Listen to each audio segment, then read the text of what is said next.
Bonjour à tous, aujourd'hui on se retrouve dans une vidéo où je vais vous expliquer pourquoi j'ai été un petit peu absente, pourquoi je suis pas très présente ni sur les réseaux sociaux et tout ça. Parce qu'en ce moment c'est une période qui est un peu compliquée pour moi.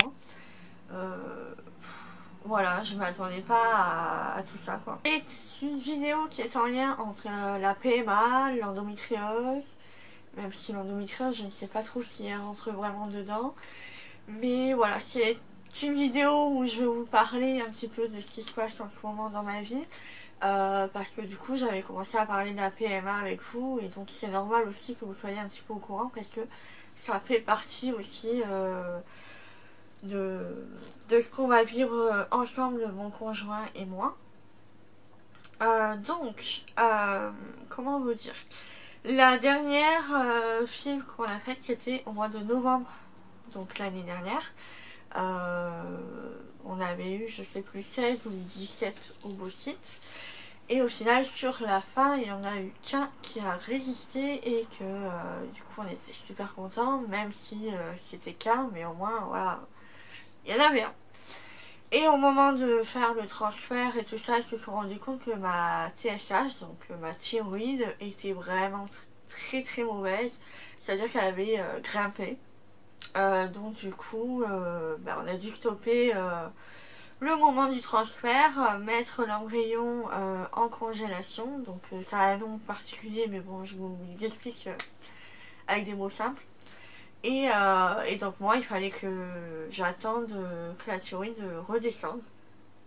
Donc j'ai attendu. Au mois de février de cette année, j'ai revu la spécialiste qui m'avait opéré. Tout allait bien. Donc la trompe que j'ai était nickel. Je n'avais pas d'endométriose. Elle m'avait parlé juste un petit peu d'adénomiose, mais elle n'était pas très sûre. Donc voilà, mais dans son compte rendu, il y avait marqué pas d'adénomiose, pas d'endométriose. Et nickel, tout allait bien. C'était parfait. C'était vraiment le moment go pour faire un bébé. Donc, du moins avec la PMA. Et donc voilà, j'attendais impatiemment que ma thyroïde descende. Parce que j'étais montée à 33 il me semble. Et du coup, voilà, j'attendais tout ça. Donc j'étais proche des 4. Donc il faut être autour des 2 pour que la PMA accepte de nous faire le transfert. Donc on était près du but. Fallait attendre encore un petit peu. Et au final, en mars-avril, j'ai commencé à avoir une hypertension artérielle assez forte. Et des malaises et tout ça. Donc bon, du coup, voilà. Ça s'est vu sur un bilan, sur un Holter. Parce qu'en fait, du coup, je me suis dit, en attendant, je vais prendre soin de moi. Je vais voir tous les spécialistes que je dois voir et tout. Comme ça, c'est nickel. Et au moins, on pourra faire un transfert nickel et tout ça. Donc voilà, c'est comme ça qu'ils ont vu que j'avais une hypertension artérielle. J'avais même été aux urgences parce que sur le Holter, je montais à 19 de tension, ce qui est énorme. Et on peut faire des AVC et tout ça, donc voilà. Du coup, j'avais été aux urgences. Bon, bien sûr, l'interne n'a rien vu. Et en plus, j'avais de la fièvre à ce moment-là. Donc je me demandais vraiment ce que j'avais et j'étais très fatiguée. Et lui, l'interne m'a juste sorti que j'avais suspicion de Covid alors que tous les tests PCR que j'ai fait là-bas et aussi bien après étaient négatifs. Donc j'avais pas du tout le Covid. Donc bon. Du coup, j'ai revu un cardiologue. Il m'a mis sous traitement. C'est le seul traitement qui me conviendra. Et parce que du coup, comme je veux un bébé, il peut pas me donner n'importe quoi. Donc là, pour l'instant, ça va un peu mieux, même si des fois, je suis à 9 de tension. Mais ça va un peu mieux. Donc, voilà. Tant mieux.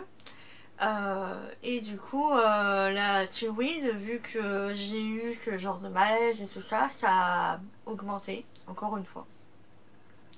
Donc j'étais désespérée. Mais vraiment désespérée.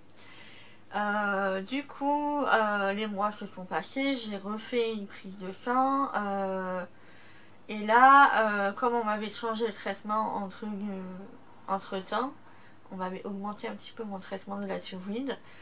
Du coup, ma thyroïde maintenant était trop basse. Donc voilà, il faut attendre que la thyroïde soit un peu plus haute maintenant. Donc vraiment, pour ceux qui ont les maladies de la thyroïde et tout ça, c'est un véritable calvaire de la stabiliser parce que ça change assez régulièrement. Donc voilà. Mais c'est vrai que entre temps j'avais quand même des petites douleurs au ventre, surtout au niveau du bas-ventre et tout ça. Ça m'inquiétait et je sais qu'au mois de février, la spécialiste m'avait dit bah revois ta gynéco, peut-être au bout de 6 mois et tout ça, je cours faire un contrôle. Sauf que ma gynéco qui me suivait, qui était proche de chez moi, est partie tout simplement ailleurs. Voilà, sans vraiment prévenir. Donc du coup, va retrouver un gynéco. Et puis bon, j'avais vraiment envie d'avoir un gynéco qui s'y connaisse aussi en endométriose et qui connaisse un petit peu la PMA, histoire que voilà, je ne regalère pas à tout réexpliquer et que je me retrouve pas face à un médecin comme j'ai eu, qui ne sache pas vraiment quoi faire de moi, quoi. Donc j'ai pris rendez-vous avec un spécialiste, le meilleur, en tout cas j'en ai entendu que du bien, qui est sur Aix et qui est dans le même service que ma spécialiste en fait. Et donc du coup j'ai pris rendez-vous avec lui. J'ai eu rendez-vous là il y a une semaine à peu près, je pense. Ouais, à peu près. Et donc voilà, je lui explique que je viens le voir parce que déjà j'ai plus de gynéco, que je sais qu'il s'y connaît en endométriose, qu'il fait partie de la PMA aussi. Donc ça tombe très bien. Et en plus il m'annonce que au mois de novembre, c'est lui qui nous a fait la ponction. Donc voilà, je me dis bah tiens, c'est un signe comme quoi voilà, des fois on se rend pas compte, on sait pas qui nous fait la ponction. Même eux, des fois, ils savent pas qui vraiment on est. Ils nous font les examens, les interventions qu'il faut. Et puis voilà, mais des fois, on les revoit pas. Et là, j'étais très surprise que ce soit lui. Et je me suis dit, bah tiens, c'est peut-être un signe. Et du coup, il m'ausculte. Je lui dis que j'ai des douleurs et tout ça. Il a vu mon compte rendu de mon opération de l'année dernière. Il m'a dit, franchement, vous avez eu beaucoup de courage parce que vous avez bien dégusté avec l'endométriose. Et donc voilà, les examens se passent. Désolée, plus de batterie, plus de mémoire, bref, la cata. Donc je reprends où j'en étais. Du coup, l'occultation se passe. Il a vraiment été extraordinaire parce que c'est le seul qui a été vraiment attentif à mon bien-être au niveau d'en bas en fait. C'est-à-dire qu'il n'a pas mis la sonde et puis hop, là, non, il a vraiment pris le temps d'y aller tout doucement et de me demander si ça allait et tout ça. Et c'est le premier gynéco qui me demande ça et qui a fait autant attention en fait. Donc franchement, j'étais très surprise et il m'a dit non, je veux faire attention par rapport à ce que vous avez eu et tout ça. Voilà.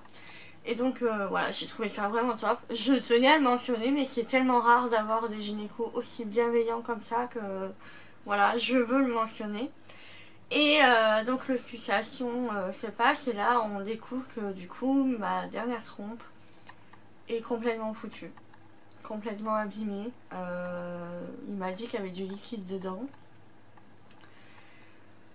Donc là, le choc, parce que je me suis dit, mais attends, t'as vu la spécialiste au mois de février, tout était ok, tout était normal. Et là, même pas un an après, bah, c'est foutu. Donc, gros blanc, voilà.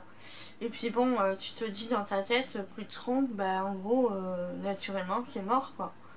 Donc même si je suis en PMA, c'est vrai que peut-être qu'inconsciemment, mais après voilà, c'est normal d'y penser, c'est qu'inconsciemment j'avais peut-être toujours espoir que au bout d'un moment ça marcherait naturellement en fait. Parce que souvent on dit avec les traitements de la PMA, ça marche, tout ça, enfin, il y a un petit truc qui se fait que ça fonctionne, là non, ça marchera plus. Et on a découvert aussi que j'avais un kyste qui était collé à mon ovaire droit et celui de gauche que elle avait laissé et que voilà, il n'y est plus du tout. Donc du coup, j'ai rendez-vous demain avec ma spécialiste en urgence. Je lui ai expliqué par mail, je lui ai envoyé le compte rendu de l'échographie. Je lui ai dit que j'ai vu son confrère, du coup, que voilà, j'avais pas trop le choix, que je savais pas vers qui me tourner et tout ça. Et que j'ai voulu prendre ce monsieur comme gynécologue. Et donc voilà, je la vois demain pour voir, donc forcément il va falloir l'enlever.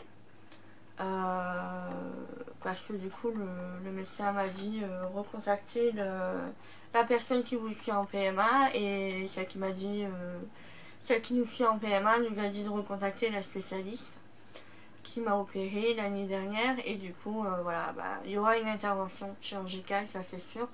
À voir après de quel type, parce que lui il m'a dit ça sera célioscopie. Celle de la PMA m'a dit je sais pas, parce que tout dépendra si l'endométriose est revenue, c'est peut-être collé tout ça, parce que la première fois l'endométriose avait fait tellement de dégâts que tous les organes, les trompes et tout ça, tout était collé quoi à mon utérus et tout, donc voilà. Et donc, et puis je vais lui demander aussi pourquoi tout à coup, pourquoi ma trompe s'est abîmée assez rapidement, et surtout comme ça. Surtout que là, il m'a dit j'avais pas d'endométriose, enfin c'était pas revenu. Après, je sais que des fois dans les échographies on voit pas forcément l'endométriose, donc je pense que c'est que en faisant l'intervention qu'elle verra.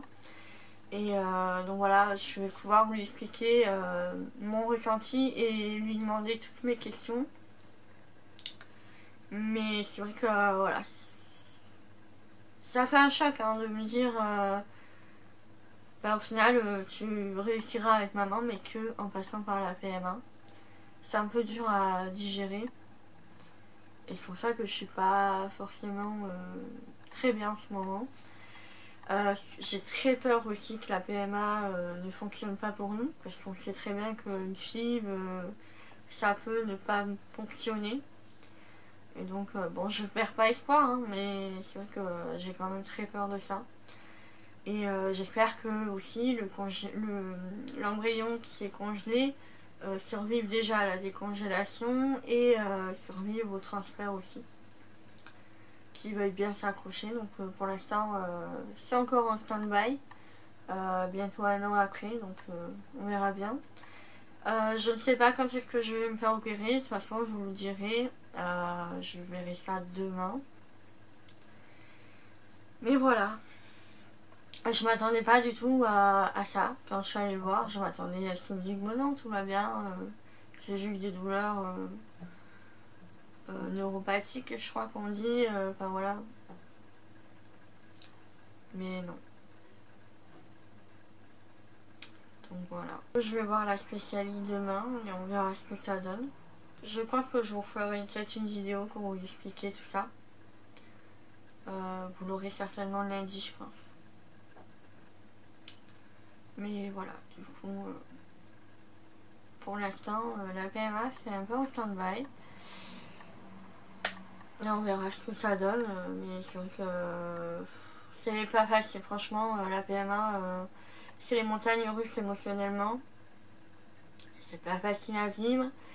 Et des fois, quand on a des personnes qui se permettent de juger ou de comparer la PMA à autre chose, alors que ce n'est pas du tout comparable, ça me fait de la peine, et en même temps ça me fout la rage, parce que c'est pas du tout la même chose. Quand on n'est pas en PMA, on peut pas vraiment vivre ce que c'est. On peut entendre les témoignages et tout ça, le vécu, mais c'est vrai qu'on le vit pas forcément. Et voilà, enfin moi je sais que derrière il y a ma famille qui me soutient, mais il y a aussi mes amis qui suivent au fur et à mesure mes rendez-vous et tout ça, qui s'accrochent aussi derrière moi et derrière mon conjoint aussi. Mais c'est vrai que des fois c'est pas facile quoi. C'est pas, voilà. Je suis un peu dégoûtée d'avoir perdu ma trompe. Bon, je peux rien faire, hein. C'est comme ça, écoutez. Mais voilà. Donc voilà pour cette vidéo. J'espère que ça vous aura plu quand même d'avoir un petit suivi. Je pense que je vous referai peut-être une vidéo lundi pour vous tenir au courant. Et donc voilà, je m'excuse, mais c'est vrai que bon, les vidéos, le blog et tout, c'est un échappatoire. Mais c'est vrai que là, comme je suis pas vraiment au top, filmer juste pour filmer, ça me le dit pas. Enfin voilà, je tiens à ce que ça reste un loisir pour moi. Et surtout un plaisir. Et là, voilà, enfin, ça me fait du bien de filmer aussi, hein, mais c'est vrai qu'il y a des moments où j'ai pas forcément envie, donc voilà, vous m'en excuserez. Bah voilà, je sais pas quoi vous dire, tout simplement. Donc je vous fais de gros bisous et je vous dis à lundi. Ciao ciao.